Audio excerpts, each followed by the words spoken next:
নমস্কার, আপনারা দেখছেন ইনস্টার। আজ আমরা টলিউডের এক মিষ্টি অভিনেত্রীর হৃদয়ের গোপন কথা জানার চেষ্টা করব।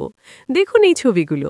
অভিনেত্রী ঐত্রিকা মাইতির চোখে এক স্বপ্নীল ঘোর আর মুখে রহস্যময় হাসি। কিন্তু কার জন্য এত প্রস্তুতি? কে সেই বিশেষ মানুষ? তিনি ক্যাপশনে বলছেন, তেরে ইশক পে তেরে ওয়াক্ত পে ব্যাস হক হ্যায় এক মেরা।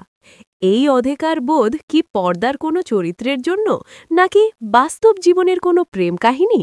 তার এই হালকা মেজাজের স্টাইল, ক্যাজুয়াল টি শার্টে সরল সাজ, যেন সেই গোপন ভালোবাসাকে আরও মাধুর্য দিচ্ছে।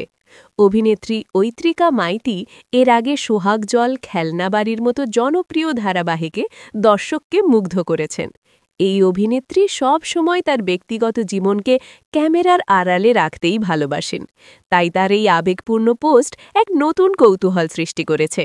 তিনি কি তার নতুন কাজের চরিত্র নিয়ে কথা বলছেন, নাকি সত্যিই ভালোবাসার সম্পর্কে অধিকার প্রতিষ্ঠা করছেন? যেটাই হোক, ঐত্রিকা মাইতির এই রূপের মাধুর্য এবং তার ক্যাপশনের গভীরতা মন ছুঁয়ে যাওয়ার মতো। তার এই রহস্যময় ইশারা সত্যিই নজর কাড়ছে। যদি আমাদের এই চমৎকার বিশ্লেষণ আপনার ভালো লেগে থাকে, তাহলে অবশ্যই আমাদের চ্যানেলটি সাবস্ক্রাইব করুন এবং পাশে থাকা বেল আইকনটি প্রেস করে আমাদের সঙ্গে থাকুন।